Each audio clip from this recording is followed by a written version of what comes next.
रामं विश्वमयं वन्दे रामं वन्दे रघुवरं रामं विप्रवरं वन्दे रामं श्यामाग्रजं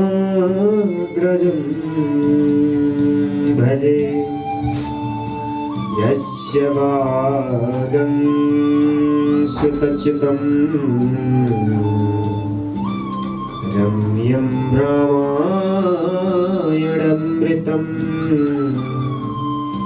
शैलजासेवितं वन्दे तं शिवं सोमरूपिणं सच्चिदानन्दसन्दोहं भक्तिभूतिविभूषणं पूर्णानन्दम् अहं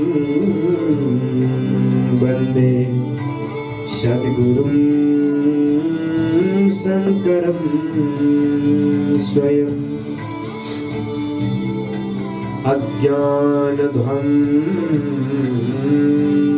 अज्ञानध्वंससंहर्ते ज्ञानलोकविलासिनी चन्द्रचूडवचश्चन्द्र चन्द्रिकेयं विराजते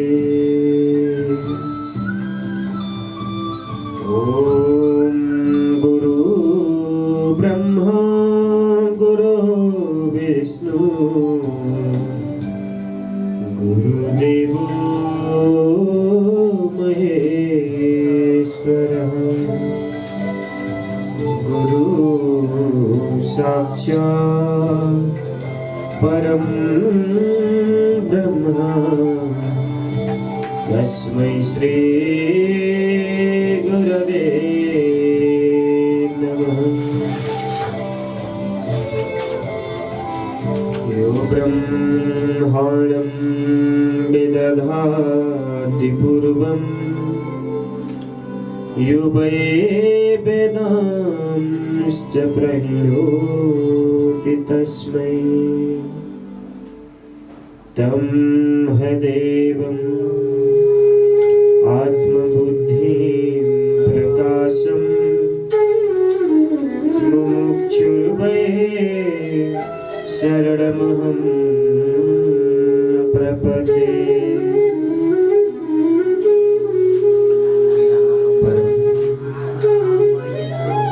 मंगलमय परात्पर अखिलेश्वर अकारण करुणालय भक्तवांछाकल्पतरु प्रणित पीताम्बरधारी वंशीधारी और मुकुटधारी भगवान चैतन्य स्वयं श्री कृष्ण धनुषधारी रावण संहार करता परम परमेश्वर पूर्ण परमात्मा चैतन्य श्री राम भगवान को युगल चरण पादुका में साष्टांग दंडवत प्रदान छे। मेरा सद्गुरुदेव भगवान को युगल चरण पादुका में साष्टांग दंडवत अर्पण छे। एवं मेरा माता पिता साथ ही व्यास में सजीनो है का 33 कोटि देवी देवता को चरण पादुका में साष्टांग दंडवत अर्पण छे। काला टाड़ा बाट पालने भक्तजन यहाँ उपस्थित पाहुना अतिथि प्रमुख अतिथि साथै सबैमा राधे राधे व्यक्त गर्दछु। सालग्राम भगवानको युगल चरण पादुकामा साष्टाङ्ग दण्ड। वीर महाप्रभु इष्टदेव भगवान श्री हनुमान वायुपुत्रको युगल चरण पादुकामा साष्टाङ्ग दण्डवत अर्पण गर्दछु।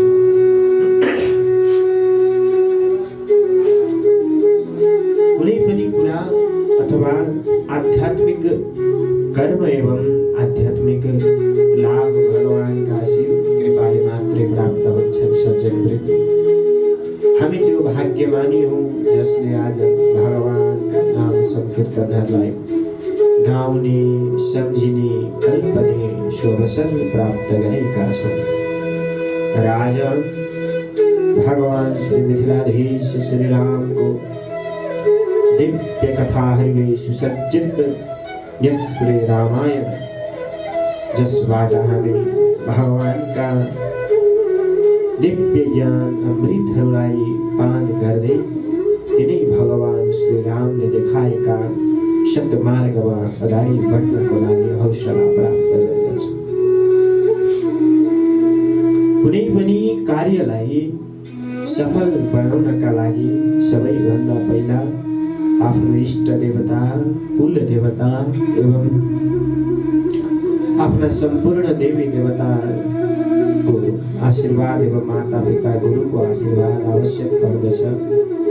पुनश्च सबैलाई हृदयबाट सम्झँदै, सबैलाई हृदयबाट प्रेम अर्पण गर्दै गर्दै मेरा प्यारा भक्त सज्जन, हामी भगवानको यो दिव्य नाम संकीर्तनबाट अगाडि बढाउँछौं यस आजका महात्म्य कथाहरूलाई।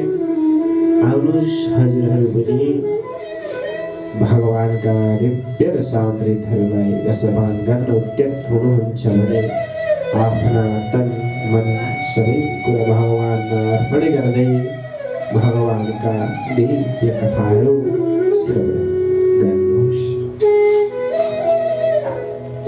आउनुहोस् भगवानका दिव्य यो नाम संकीर्तन गर्नुपर्छ। त्योभन्दा पहिला म बताउन गइरहेको छु, भागवत भगवानमा भन्नुभएको छ, नाम संकीर्तनम यस्य सर्व पाप प्रणाशनम प्रणामो दुःख शमनस्तम नमामि हरिं। यदि हामीले भगवानका नाम संकीर्तन मात्रै गर्यौं भने पनि सर्व पाप प्रणाशन हाम्रा सम्पूर्ण पापहरू नष्ट भएर जानेछन्। र यदि भगवानलाई आफ्नो शिर झुकाएर यदि कसैले पनि मनबाट प्रणाम गर्छ भने सज्जन उसको जीवन धन्य हुन्छ, सारा दुःखहरू नष्ट भएर जान्छ। तिनै भगवान हरिको कृपाले, तिनै भगवान श्री रामको कृपाले। अब कथालाई श्रवण गर्नु पूर्व भगवान रामलाई हृदयमा बसाऊ। आउनुहोस् रामको नाम संकीर्तन गरौँ।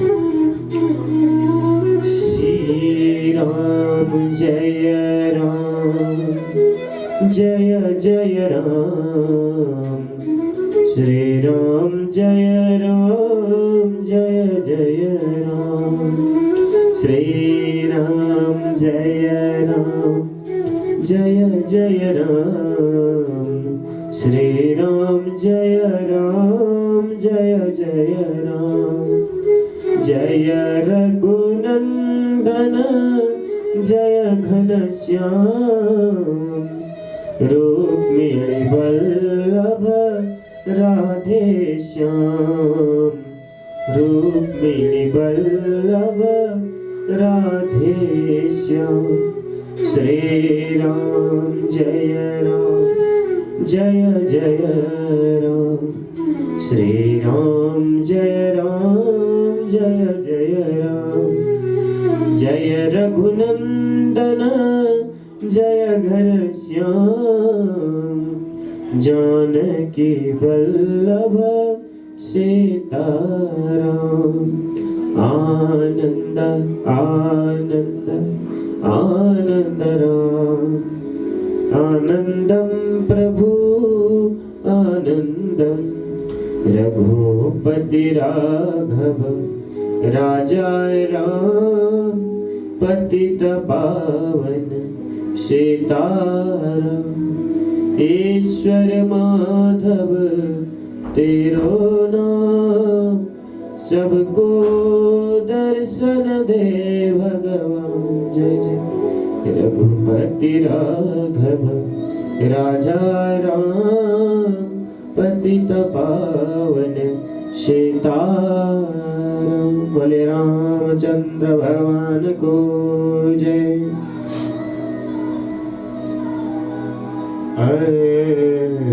प्रमेय त्रयातीत निर्मल ज्ञानमूर्तये मनुगिरां विदुराय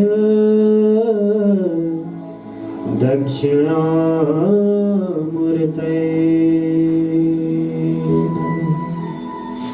अप्रमेय त्रयातीत निर्मल ज्ञानमूर्तये, जो सारा गुणबाट अलग हुनुहुन्छ सज्जन, जुन परमात्मा न त सत्व रज तमले छोपिएको हुनुहुन्छ, न त कुनै पनि अज्ञान रूपी मलले छोपिएको हुनुहुन्छ, जो मनोगिरां विदुराय दक्षिणामूर्तये नमः। जो कस्तो हुनुहुन्छ भने भन्दा दक्षिणामूर्ति भगवान हुनुहुन्छ अनि ज्ञानमूर्तये नमः, ज्ञान स्वरूप हुनुहुन्छ सज्जन। त्यस्ता भगवान सदा शिवलाई शत शत नमन अर्पण गर्दछु। जो भगवान त्रिगुणातीत भएर पनि गुणमा अवस्थित बन्नुहुन्छ, जो भगवान संसारका सारा मनहरूबाट पर रहेर पनि भौतिक संसारमा विचरण गर्नको लागि आउनुहुन्छ। आज मेरो मनले मेरो हरिलाई सम्झिएको दिन, यदि मैले मेरो हरिलाई मनैबाट सम्झिए भने सज्जन, मैले मेरो रामलाई मनैबाट सम्झिए भने सज्जन, मेरो हनुमान खुसी बन्नुहुन्छ। र यदि भगवान श्री हनुमानको कृपा वर्षियो, हनुमान खुसी हुनुभयो भने सज्जन, सधैँभरि भक्तको कल्याण विसाउनुहुन्छ, भक्तलाई कल्याण वर्षाउनुहुन्छ, सुख वर्षाउनुहुन्छ, शान्ति वर्षाउनुहुन्छ। कहिले कुनै कुराबाट सङ्कट आउँदैन, सङ्कट मोचन हुने भएर जान्छ। त्यसैले पनि रामको आराधना गर्न जरुरी छ। सुतजीले भन्न लाग्नुभयो, कदाचित् नारदो योगी परानुग्रहवाञ्छया पर्यटन् सकलालोकन् सत्यलोकमुपागमन्। एक समय योगीराज नारद जी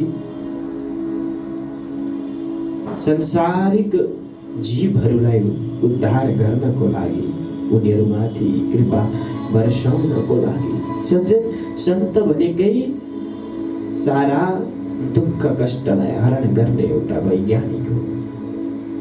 मनुष्यको आत्मिक रोगलाई नष्ट गर्ने वैज्ञानिक हो सज्जन सन्त भनेको।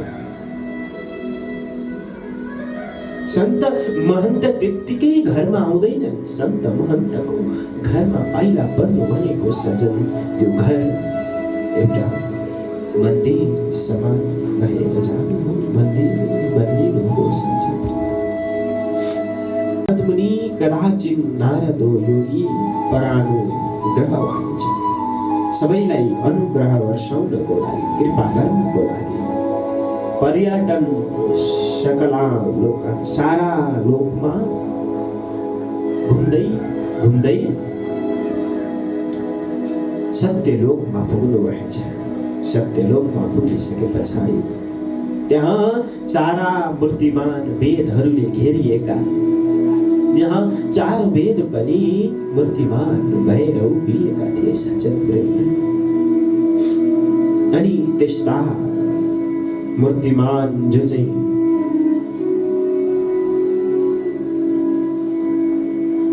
स्वयं सूर्य देवता पनि आएर जुन भवनको जुन लोकको सज्जन उज्यालो छरेर शोभा बढाइरहनु भएको थियो।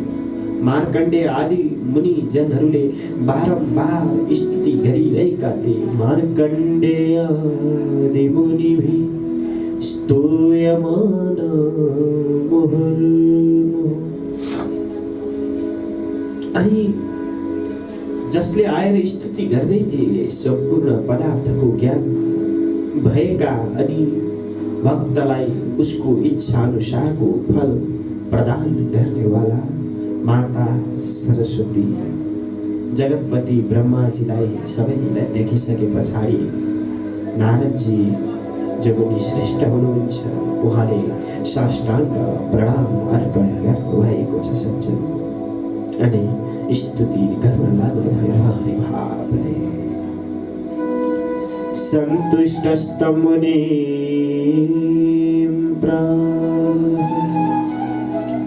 स्वयंभूर्वैष्णवोत्तमम् किं प्रष्टुकामस्त्वमसि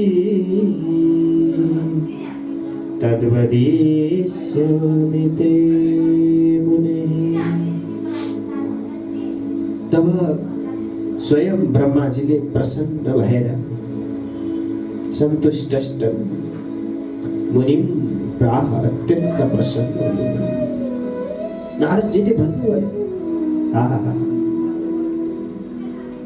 जुन रामको दिव्य छठालाई दर्शन गर्नकै लागि मात्रै भए पनि आज मिथिलामा हजारौं भक्तहरूको भिड लाग्ने गर्छ। जुन रामले धरतीमा जन्म दिएर सत्यको अनि एक नारी ब्रह्मचारी भन्ने मूल मन्त्रलाई सिद्ध गरिदिनु भयो, जो कहिल्यै पनि हामीबाट अलग हुनु भएन सज्जनवृन्द। त्यस्ता नारद मुनिलाई भन्न लाग्नुभयो, मुनि इत्यकरेण वचस्तस्य मुनिर्ब्रह्मारमब्रवीत् ततः श्रुतं मया सर्वं पूर्वमेव शुभाशु।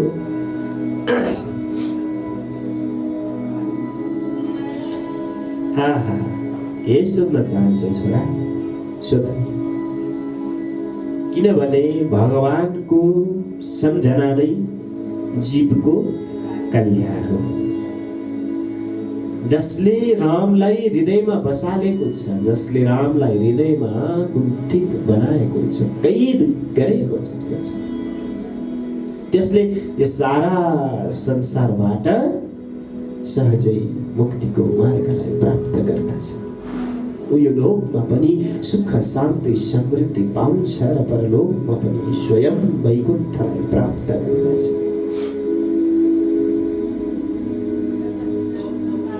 नारदजी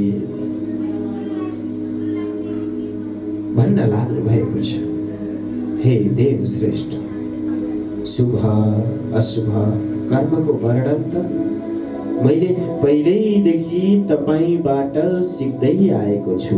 मैले पहिल्यैदेखि जाने बुझे, हजुरले भन्नुभयो, सुनाउनु भयो, मैले पनि सुने।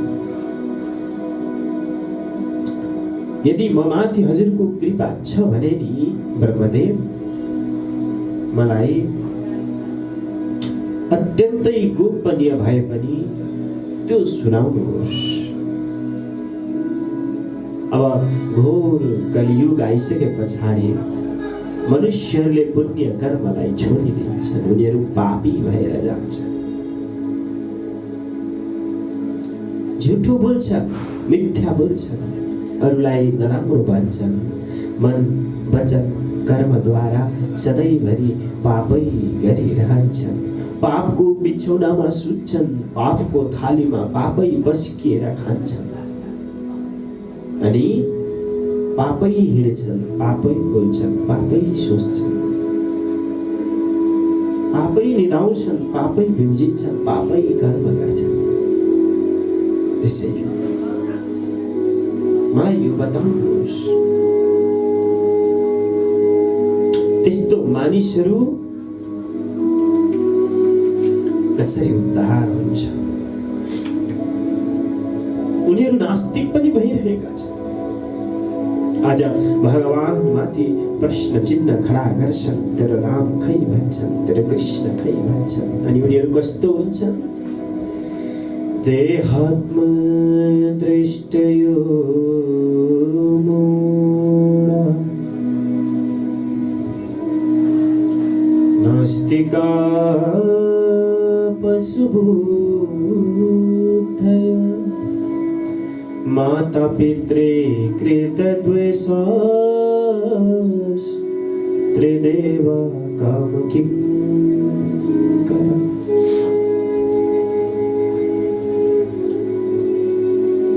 उनीहरू देहमै आसक्त भएर आत्माको ज्ञानलाई बिर्सिएर आत्मज्ञानबाट रहित भएर अकर्मण्य कर्महरू गर्दै पशु समान भएर जान्छन् र कामले व्याप्त भएर स्त्रीकै अथवा पुरुषकै मात्र भक्त भएर जान्छन्। माता पिताको द्रोही भएर जान्छन्। ब्राह्मणमा लोभ रूपी ग्रहले छप्पै छोप्छ अनि वेद बेचेर आफ्नो जीविका चलाउनेवाला ब्राह्मणहरू भएर जान्छन्। उनीहरू धन उपार्जनको लागि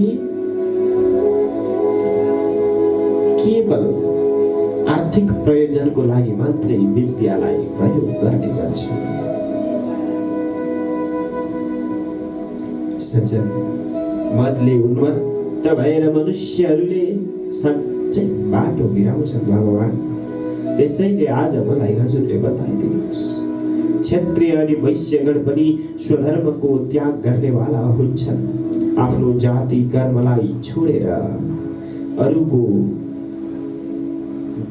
दुःखमा हाँस्ने, अरूको दुःखमा रमाउने, अरूलाई दुःख दिने, चोरी डकैती ठगी गर्ने हुन्छ। त्यसै प्रकार जो शूद्र छन् उनीहरू पनि ब्राह्मणहरूको आचारमा तत्पर भएर जान्छन्। र प्राय स्त्रीहरू भ्रष्टाचारिणी भएर जान्छन्। आचारमा भ्रष्ट, विचारमा भ्रष्ट, कर्ममा भ्रष्ट, संस्कारमा भ्रष्ट भएर जान्छन्। अनि आफ्नो पतिको अपमान गर्नमा पनि उनीहरू पछि हट्दैनन्। निस्सन्देह सज्जन, आफ्नो सासू ससुरासँग द्रोह गर्ने भएर जान्छन्। यी नष्ट बुद्धिहरू जो संसारको मनले व्याप्त भएका छन्, यिनीहरू कसरी सुध्रिएर जान्छन् मेरो राम, मेरो ब्रह्मदेव भनेर प्रश्न गर्नुभएको छ। यो चिन्ताले मलाई सधैँभरि व्याकुल बनाउँछ। मेरो मन आत्तिन्छ, मेरो मन सधैँभरि डराउँछ राम। त्यसैले जुन सुगम उपाय छ, जसले यी सारा मलहरूलाई नष्ट गराउँछ, जसले यी सारा दुःख, यी सारा पापहरू कम्ब गराएर लैजान्छ, मलाई त्यसको बारेमा बताइदिनुहोस्। देवर्षि नारदले यस्तो प्रश्न गरिसके पछाडि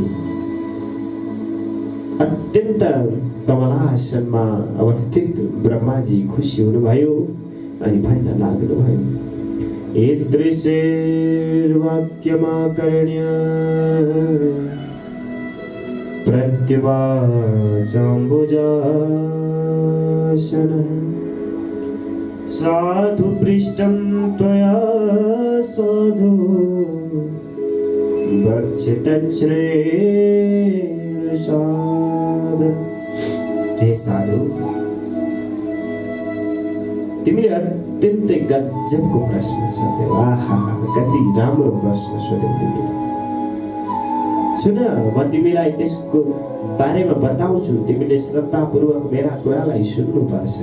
किनभने यदि सुनाउनेका कुरा सुन्नेले प्रेमले सुनिदेन भने त्यो सुनाउनेलाई पनि खिन्न हुन्छ, उसलाई पनि अल्छी लाग्छ, निन्द्रा लाग्छ, रिस उठ्छ। परापूर्व कालमा भगवान शंकर जी की अर्धांगिनी आदि शक्ति माता पार्वतीले श्री राम तत्व को जिज्ञासा अत्यन्तै मनमा राखिसके पछाडि जसले त्रिपुरलाई विनाश गर्नु भएको थियो, त्यस्तो त्रिपुर विनाशक भगवान शंकर जीसँग विनयपूर्वक प्रश्न गर्नुभयो। तब आफ्नो प्राण प्यारीले यस्ता प्रश्न गरेको सुनिसके पछाडि भगवान श्री शंकरजीले सारा रहस्यको वर्णन गर्नुभयो। त्यो उत्तम पुराण थियो रामायण, र त्यो भविष्यमा पनि रामायणकै नामले प्रसिद्ध भएर गयो। अब जगत जननी पार्वती जी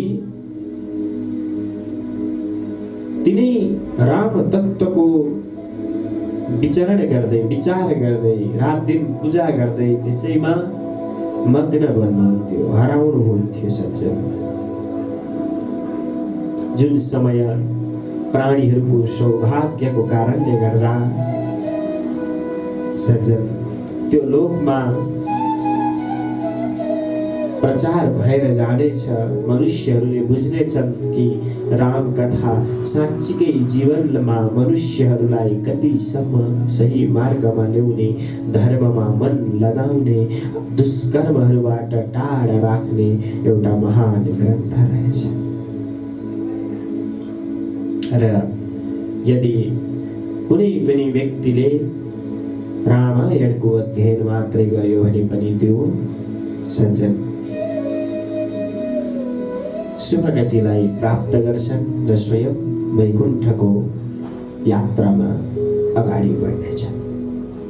संसारमा ब्रह्म हत्या आदि सम्पूर्ण पापहरू पनि तबसम्म मात्र रहनेछन् जबसम्म रामायणको प्रादुर्भाव मनुष्यमा हुनेछ। जब रामायणको प्रादुर्भाव हुनेछ सज्जन, तत्कालै ब्रह्म हत्या जस्ता महापापहरू पनि नाश भएर जानेछन्, सकिनेछन्, नष्ट हुनेछन्। तब द्विजृम्भिते पापम ब्रह्म हत्या पुरासरम्। कलियुग का महान उत्साह तबसम्म निशंक रहनेछ जबसम्म संसारमा रामायणको उदय हुनेछ। जब कलियुगमा रामायणको उदय हुनेछ तब सारा मलहरू नष्ट भएर जानेछन्, अँध्याराहरूले उज्यालाका गति लिनेछन्, सूर्यहरू पनि चम्किनेछन्, चन्द्रमा पनि खुसी हुनेछ।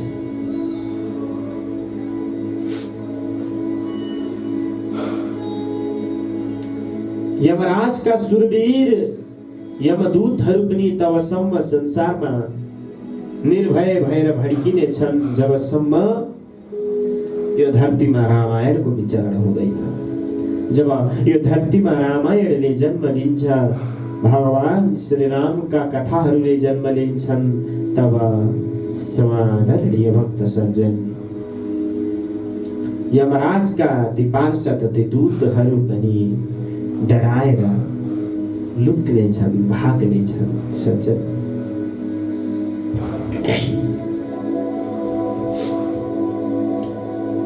एवं सम्पूर्ण शास्त्रमा परस्पर विवाद तबसम्म रहन्छ जबसम्म ज्ञानीहरूलाई भगवान श्री रामको त्यो दिव्य छटाको बोध हुँदैन, दुर्बोधै भएर रहिरहनेछ। जबसम्म संसारमा अध्ययन राम यस्ता प्रकारले रामायणको प्रकाश छरिँदैन तबसम्म संसार ज्ञानबाट अँध्यारै रहनेछ। म अध्यात्म रामायणको कीर्तन अनि श्रवण आदिबाट हुनेवाला फलको पूर्णतया महात्म्य बताउन गइरहेको छु। सुन, जो पुरुष अध्यात्म रामायणको एक अथवा आधा श्लोक मात्रै पनि भक्तिपूर्वक पढ्छ भने त्यो तत्क्षण पाप मुक्त भएर जानेछ। सच्चा अध्यात्म रामायणतः श्लोकं श्लोकार्धमेव वा य पठेत् भक्ति संयुक्तं स पापान् मोच्यते क्षणात्। उत्यन्ति बेलै तत्क्षणात् सर्व पापान् मुच्यते। त्यति बेलै उसका सारा पापहरू नष्ट भएर जान्छन् र ऊ पावन पुनीत भएर जान्छ। सज्जनवृन्द, यहाँ बताउँदैलाई छोडेर भक्ति भावले प्रतिदिन अध्यात्म भगवान श्री रामको रामायणको पाठ एवं पूजन गर्दछ भने उसलाई अश्वमेध यज्ञ समानको फल प्राप्ति हुनेछ। त्यही बताइएको छ। सच्चा